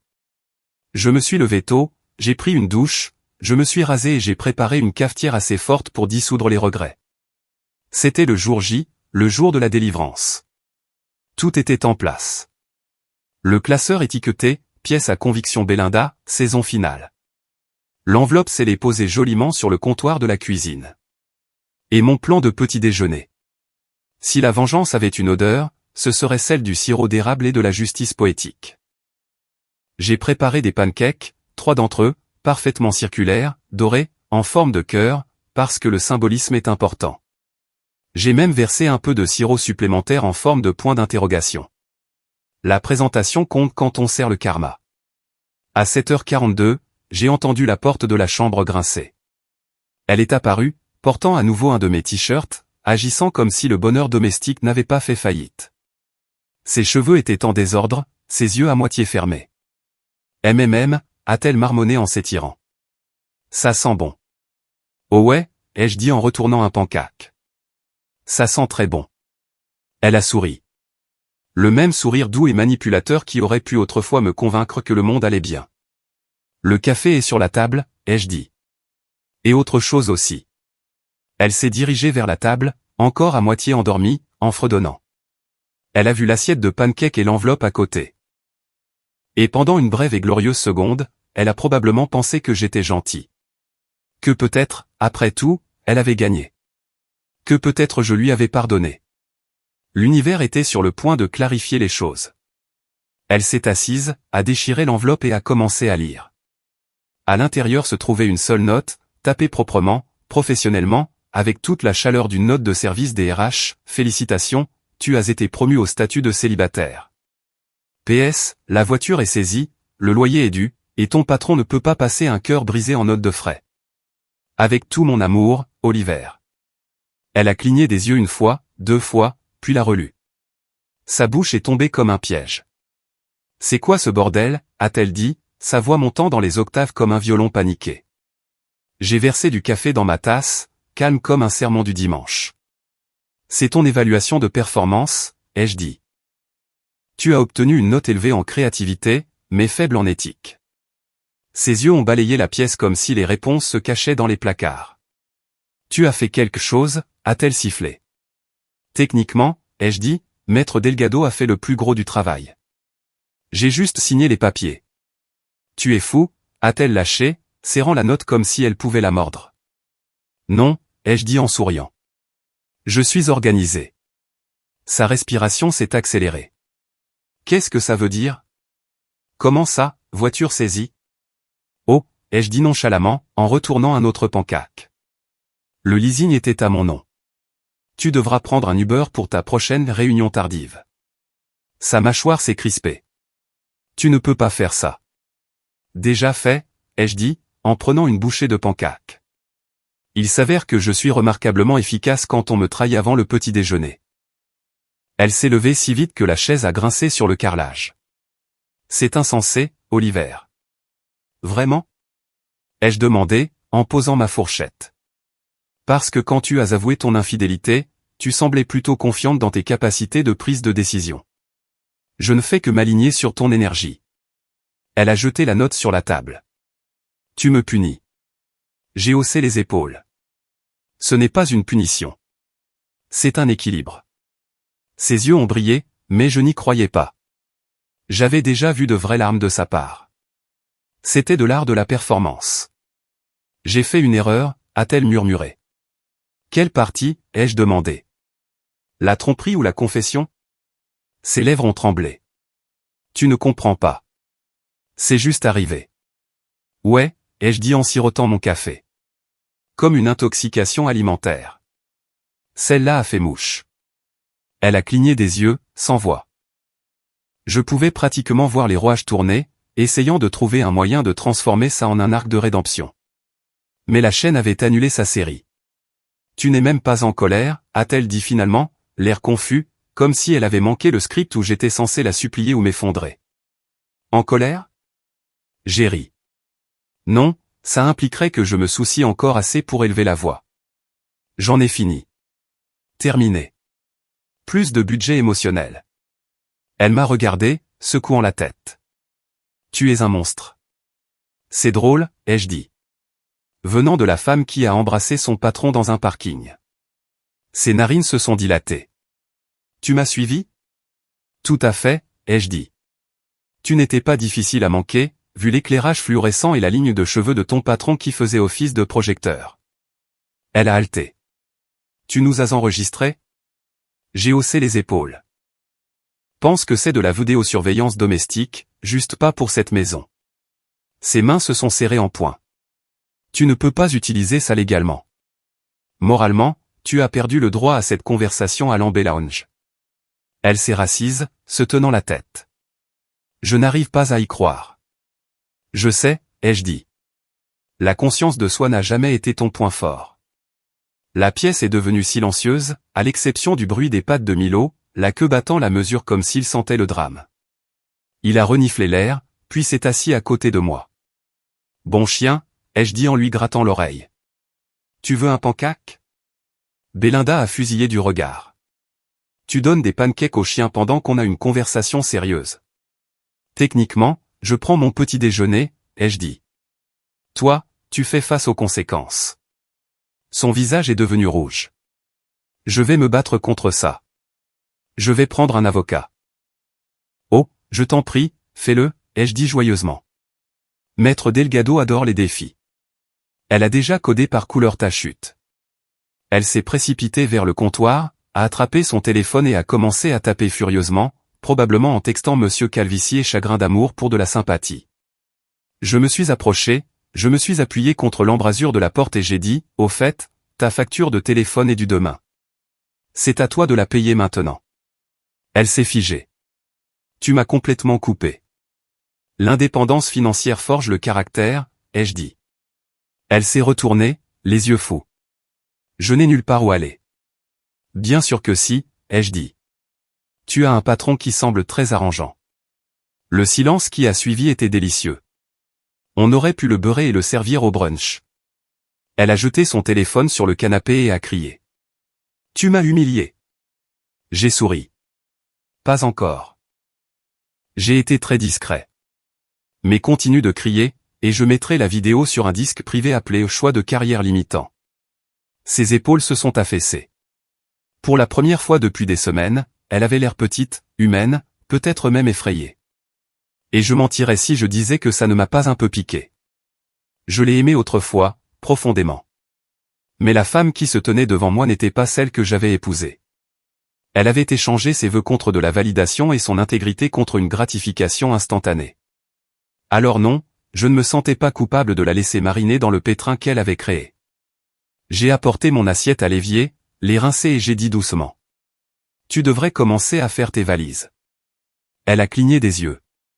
Tu me mets dehors? Considère ça comme un départ anticipé, ai-je dit. Sans remboursement. Oliver. Belinda, ai-je interrompu. Je te souhaite bonne chance. Vraiment. Mais tu n'as pas le droit de brûler la maison et de faire semblant d'être surprise quand le détecteur de fumée se déclenche. Elle est restée là, tremblante.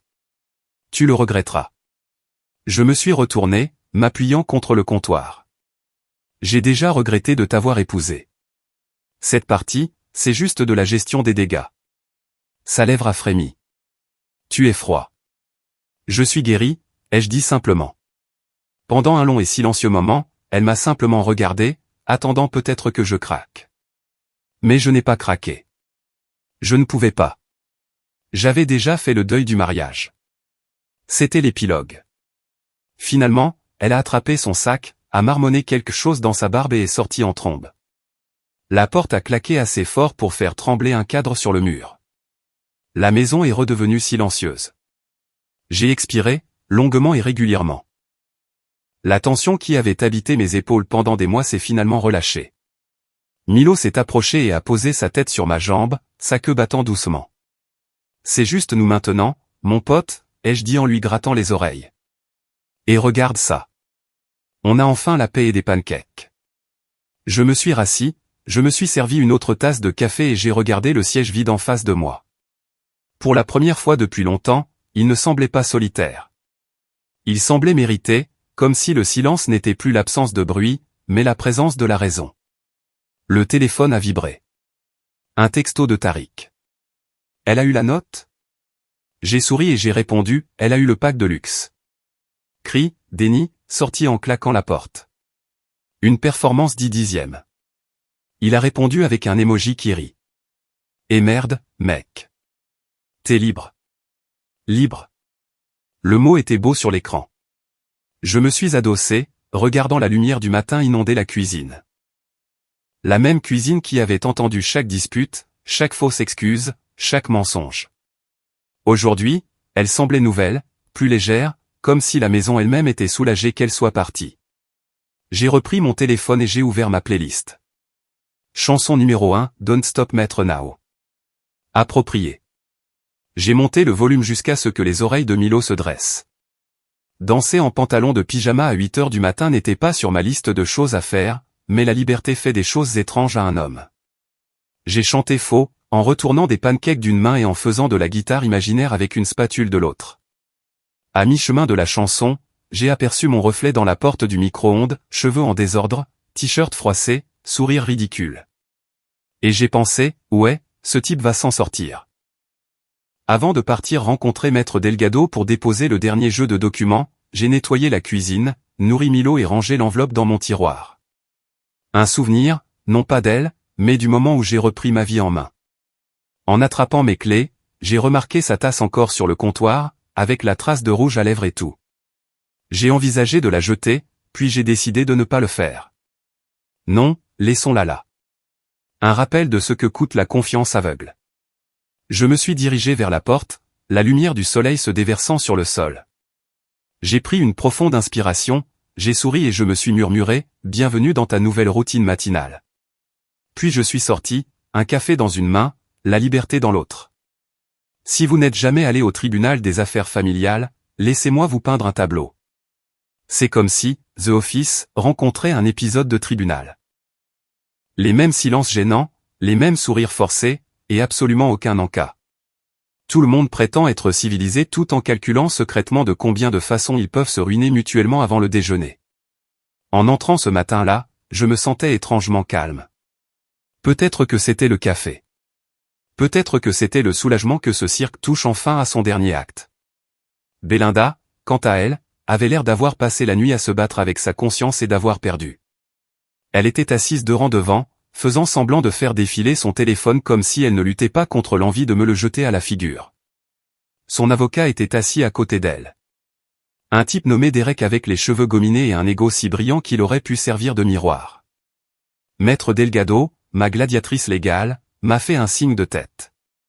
Prêt, a-t-elle murmuré. N'est prêt, ai-je dit. Transformons un chagrin d'amour en jurisprudence. L'huissier a appelé la session à l'ordre. La juge est entrée. Une femme aux cheveux argentés avec des lunettes perchées à miner et un visage qui disait qu'elle avait tout vu.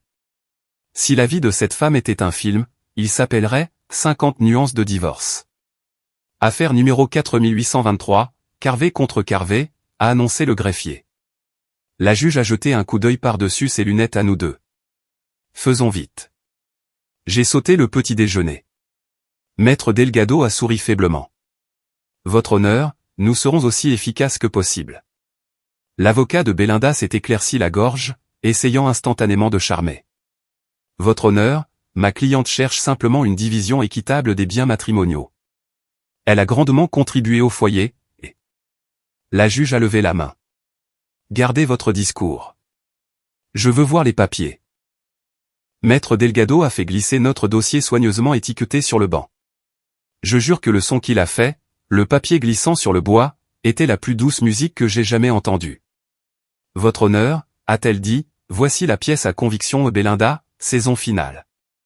Elle comprend des preuves d'infidélité, de mauvaise gestion financière et assez de messages textes pour faire planter un téléphone. La juge a ajusté ses lunettes et a ouvert le classeur. Belinda s'est agitée sur son siège. Son avocat a essayé de garder son visage impassible, mais je pouvais dire par le tic de sa mâchoire qu'il n'avait pas été informé de toutes les preuves. Page 1, des captures d'écran de textos entre Belinda et son patron. Page 2, des reçus d'hôtel. Page 3, la vidéo. Oui, celle que Tariq avait montée avec de la musique jazz et des fondus enchaînés de bon goût. Quand la vidéo a commencé à être diffusée sur le moniteur de la salle d'audience, on aurait pu entendre une mouche voler. Ils étaient là. Belinda et Monsieur Calvici, en glorieux 1080p. Maître Delgado avait même ajouté des sous-titres pour plus de clarté. Belinda, tu rends les tableurs sexy. Patron, seulement pour toi, bébé. La salle d'audience a collectivement expiré un « ouf » scandalisé. Même les sourcils de la juge se sont levés, et je jure qu'un juré au fond a murmuré « aïe ». L'avocat de Belinda s'est levé d'un bond. Votre honneur, c'est très inapproprié. La juge l'a écarté d'un geste de la main. Oh, taisez-vous. C'est une preuve, et étrangement cinématographique. Maître Delgado a souri doucement. Mon consultant en informatique a ajouté les transitions, votre honneur. Très professionnel, a dit la juge sèchement. Continuez. La séquence s'est terminée avec le patron de Belinda essuyant du rouge à lèvres sur son menton. Quand l'écran est devenu noir, le silence était plus épais que le café du tribunal. La juge s'est penchée en avant. Madame Carvé, est-ce vous qui textez ou tuant les tableurs sexy? Belinda s'est figée. Son avocat a ouvert la bouche, mais elle l'a devancé. Je peux expliquer. Pas besoin, a dit la juge en fermant le dossier. J'ai été marié 3 fois. Je connais ce regard. Quelques ricanements ont parcouru la salle d'audience. J'ai gardé un visage neutre, mais à l'intérieur, je faisais des saltos. Maître Delgado s'est levé. Votre honneur, à la lumière de ces preuves accablantes, nous demandons que mon client conserve la pleine propriété du bien matrimonial et de tous les comptes financiers. les actions de Madame Carvé démontrent une violation claire de la confiance conjugale et une mauvaise utilisation des fonds communs. L'avocat de Belinda s'est débattu. Votre honneur, nous soutenons que le comportement de Monsieur Carvé depuis l'incident, en particulier son ton vengeur, a causé une détresse émotionnelle excessive à ma cliente. La juge l'a regardé comme s'il venait de lui demander de garder ses enfants un vendredi soir. Détresse émotionnelle ? A-t-elle dit. Monsieur, votre cliente faisait la danse du ventre avec son patron dans un bar d'hôtel. J'appellerais ça du cardio, pas de la détresse. Même l'huissier a ricané. Maître Delgado a souri en coin. Nous n'avons plus de questions. Belinda m'a lancé un regard assez aiguisé pour trancher du marbre. J'ai juste souri poliment, comme un homme regardant le karma finir son dessert. La juge a feuilleté quelques papiers, a pris quelques notes, puis nous a regardés tous les deux. Voici ce qui va se passer. Monsieur Carvé conserve la propriété de la maison, du véhicule et de tous les comptes joints. Madame Carvé renonce à toute réclamation en raison d'une violation de la confiance fiduciaire et conjugale. Belinda a haleté. Ce n'est pas juste. La juge a haussé les épaules. Votre activité extrascolaire non plus. Affaire suivante. Bang. Le marteau est tombé. C'était le son de la liberté. J'ai expiré. Le genre d'expiration profonde qui donne l'impression de laisser partir un fantôme. Maître Delgado s'est tourné vers moi, son sourire subtil mais victorieux. Félicitations, monsieur Carvé, a-t-elle murmuré. Vous êtes officiellement un homme libre. Et pour ce que ça vaut, vous avez géré ça magnifiquement. Merci, ai-je dit. Je vous dois un café et peut-être un trophée commémoratif. Elle a ri. Offrez-moi un latte et on sera quitte. Belinda est sortie en trompe de la salle d'audience avant que je puisse dire quoi que ce soit. Ses talons claquant contre le carrelage comme des signes de ponctuation de la défaite. J'ai attendu qu'elle disparaisse au coin de la rue avant de laisser échapper un long soupir de satisfaction.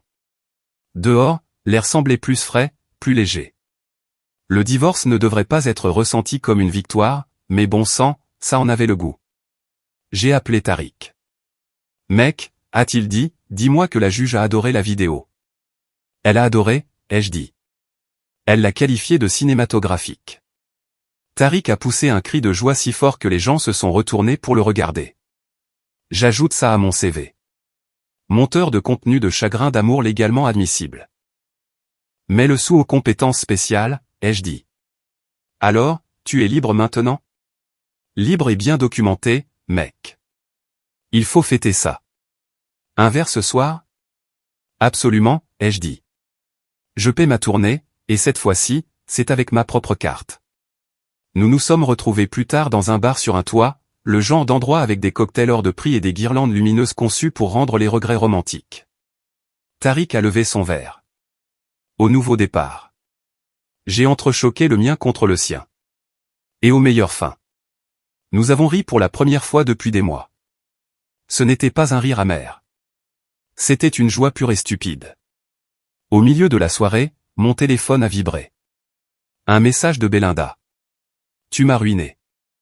J'ai regardé le message une seconde, puis j'ai répondu, non, tu as fait ça toute seule. J'ai juste soumis les papiers. Envoyé. J'ai retourné mon téléphone et j'ai continué à boire. Tariq s'est penché. C'était elle ? Yep. Qu'est-ce qu'elle a dit ? Rien de nouveau. Juste la confirmation qu'elle est toujours allergique à la responsabilité. Il a reniflé de la bière par le nez. T'es un sauvage. Je suis honnête, ai-je dit. Il y a une différence. Plus tard dans la nuit, je suis rentré seul. Les lumières de la ville se reflétant sur le trottoir. Le genre de bourdonnement silencieux qui n'existe que lorsque quelque chose de lourd se lève enfin de vos épaules. Je suis passé devant une boulangerie qui était notre lieu de rendez-vous du samedi matin. L'odeur m'a frappé. Pain chaud, sucre, nostalgie. Mais cette fois, ça ne faisait pas mal. C'était juste là. Je me suis arrêté devant, j'ai regardé un couple rire à l'intérieur, et j'ai souri. Pas le genre de sourire amer, le vrai. Parce que malgré tout, j'avais survécu. De retour à la maison, je me suis mis en survêtement, j'ai pris la laisse de Milo et je l'ai emmené pour une promenade nocturne. Il a reniflé chaque buisson comme s'il lui devait de l'argent, la queue battant la mesure comme si la vie était simple. Peut-être qu'il avait raison. Mon pote, ai-je dit, on l'a fait. Le tribunal, c'est fini. La liberté est rétablie. Il a aboyé une fois, approbateur.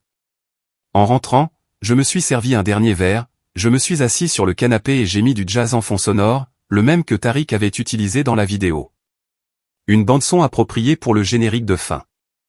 J'ai fixé le plafond, rejouant le moment où la juge a dit les mots « Monsieur Carvé conserve la propriété ». Cette phrase allait vivre sans loyer dans ma tête pour toujours, contrairement à Belinda. J'ai levé mon verre pour un toast silencieux à la pièce vide. À l'honnêteté, à la loyauté et au fait de savoir quand prendre un avocat. Milo a sauté sur le canapé à côté de moi, posant sa tête sur ma jambe. Je lui ai ébouriffé les poils. On va s'en sortir, gamin. Il s'avère que la justice a bon goût. Avant d'aller me coucher, j'ai envoyé un dernier texto à Maître Delgado. Merci pour tout. Vous avez rendu le processus indolore. Elle a répondu en quelques minutes. Ce n'est jamais indolore, monsieur Carvé. Mais ça en vaut toujours la peine. J'ai souri, j'ai éteint mon téléphone et je suis resté assis là, dans le silence. Pour une fois, ce n'était pas le genre de silence solitaire. C'était paisible. Le tribunal des affaires familiales n'était pas censé être drôle. Mais ce jour-là, c'était une comédie, le genre où la méchante trébuche sur son propre script, le public applaudit et le protagoniste s'en va vers le coucher du soleil en tenant une pile de bonheur juridiquement contraignant. Quand je me suis finalement glissé dans mon lit, je n'ai pas rêvé d'elle. J'ai rêvé de pancakes, de passeports et de possibilités. Parce que demain n'était pas la continuation du passé. C'était l'épisode pilote de quelque chose d'entièrement nouveau. Un mois après le grand final au tribunal, la paix était finalement devenue mon bruit de fond préféré. Pas de drame, pas de factures émotionnelles, juste moi, Milo et le binge-watching occasionnel de Netflix qui n'impliquait pas d'infidélité conjugale. La vie était douce. Jusqu'à ce que Lydia, la sœur de Belinda, m'envoie une invitation qui disait « Rassemblement familial ». Sois civil. C'est son anniversaire. J'aurais dû l'ignorer, mais la curiosité et la mesquinerie sont cousines, et il se trouve que je suis proche des deux. Me voilà donc, entrant dans le salon de banlieue surdécoré de Lydia. Des ballons partout, des rires forcés qui rebondissaient sur les murs, et l'invité du déshonneur debout au milieu, serrant un verre de vin comme si elle l'avait mérité. Belinda s'est figée quand elle m'a vu. L'air est devenu si tendu qu'on aurait pu faire ses impôts dessus. « Oliver » a-t-elle dit, forçant un sourire. « Je ne pensais pas que tu viendrais. »« Oh, je n'aurais manqué ça pour rien au monde, ai-je dit. J'ai aussi apporté un cadeau. » Sa mère a essayé de jouer les médiatrices. « Soyons tous des adultes ce soir. »« Absolument, ai-je dit. Les adultes adorent la transparence. » Les gens ont commencé à chuchoter. Le mari de Lydia a murmuré « Ça va être bon. » J'ai fait semblant de ne pas entendre. Belinda, pendant ce temps, faisait ce truc de rire nerveux, comme si en riant assez fort, elle pouvait faire quitter la réalité de la pièce. « Quel cadeau pourrais-tu bien avoir pour moi ?» a-t-elle demandé. J'ai levé mon téléphone, je l'ai connecté à l'enceinte Bluetooth et j'ai souri. Des souvenirs audio. Les premières secondes étaient inoffensives. Bruit ambiant, verre qui teinte. Puis sa voix est sortie, claire comme du cristal. Tu as meilleur goût que la cuisine de mon mari. Boum. Silence instantané. Quelqu'un a laissé tomber une fourchette. Sa mère a halté comme si elle venait de voir un fantôme. La femme de son patron, oui, la femme de son patron était là, figée à mi-gorgée. On pouvait sentir le choc se propager dans la pièce comme une décharge électrique. Éteins ça, a crié Belinda en se jetant sur moi, mais j'ai reculé, calme comme un professeur de yoga. Oh, allez, ai-je dit. Tu l'as dit publiquement. Je t'aide juste à l'assumer. La femme de son patron a jeté son vin au visage de son mari. Le type s'est étouffé, a bafouillé et a crié, ce n'est pas ce que ça semble être, ce qui a fait rire tout le monde parce que, eh bien, ça ressemblait exactement à ce que c'était. La mère de Belinda s'est évanouie dans le gâteau. Lydia a crié, pas sur la crème au beurre, parce que, les priorités. L'endroit entier a éclaté en chaos, cris, pleurs, disputes. Et moi, je suis resté là, sirotant mon soda comme si c'était un grand cru. Je me suis penché vers le serveur le plus proche et j'ai dit, ajoutez ça à ma note, s'il vous plaît. Frais de divertissement. Puis je me suis retourné, j'ai souri au désordre que je n'avais plus à nettoyer, et je suis sorti. Dehors, l'air de la nuit était bon, léger, libre, mérité. Je me suis glissé dans ma voiture, j'ai baissé la fenêtre et j'ai murmuré « Joyeux anniversaire, Belinda ». Certains cadeaux continuent de donner. C'est drôle comme le silence peut sonner différemment après une tempête. Pendant des mois, le silence semblait lourd, comme l'attente du début d'une dispute. Maintenant, c'est la paix avec une bonne acoustique. La seule chose qui se brise le plus souvent le matin, c'est la queue de Milo qui frappe contre le sol, exigeant son petit déjeuner comme si le loyer était dû. Ma nouvelle routine est simple. Se réveiller, s'étirer, faire du café et ne pas penser à Belinda. La partie café est facile. La dernière est un peu plus délicate. De temps en temps, je passe devant sa vieille tasse dans le placard. Celle qui dit « Boss Lady ». Je ne la jette pas. Elle me rappelle de ne jamais ignorer les signaux d'alarme juste parce qu'ils sont imprimés sur de la céramique. Les gens n'arrêtent pas de me demander « Tu le regrettes ? Le mariage ? Toute cette fin chaotique ? » Je leur dis la vérité. Bien sûr. Je regrette les années que j'ai passées à faire du bouche à bouche à quelque chose qui était déjà mort. Mais la fin, non. Le meilleur rebondissement de ma vie. Je parle encore à Maître Delgado de temps en temps. Elle appelle occasionnellement juste pour vérifier si je suis émotionnellement solvable. Ses mots, pas les miens. Tariq, d'un autre côté, n'arrête pas de parler de transformer mon histoire en podcast. Cœur brisé et disque dur, son titre de travail. Je lui ai dit d'attendre que les ordonnances restrictives. Hypothétique, bien sûr. Soient levées. Il s'avère que lorsqu'on retire le chaos quotidien de sa vie, la productivité monte en flèche. Qui l'eût cru ? J'ai même recommencé à faire du jogging. Pas pour la forme. Juste pour me prouver que je peux fuir quelque chose sans bagage émotionnel cette fois. Belinda, aux dernières nouvelles, elle se cherche. Traduction, sans emploi, sans voiture et probablement allergique à la responsabilité. Son patron a été rétrogradé après que le fiasco de l'anniversaire soit devenu viral. Merci, Internet. Les actions ont des conséquences, et apparemment, des avis sur Yelp. La meilleure partie de mes matins maintenant, ce sont les petites choses. Mes pancakes ne brûlent pas. Mon Wi-Fi se connecte instantanément. Ma tranquillité d'esprit a un mot de passe que je suis le seul à connaître. Parfois, je regarde Milo et je lui dis, mon pote, tu es le seul avec qui je partagerai mes mots de passe. Et il cligne juste des yeux comme pour dire, et comment. Il y a quelque chose de libérateur à reconstruire sa vie sans avoir besoin de permission. Je pensais que la vengeance était la récompense, mais ce n'est pas le cas. C'est la paix.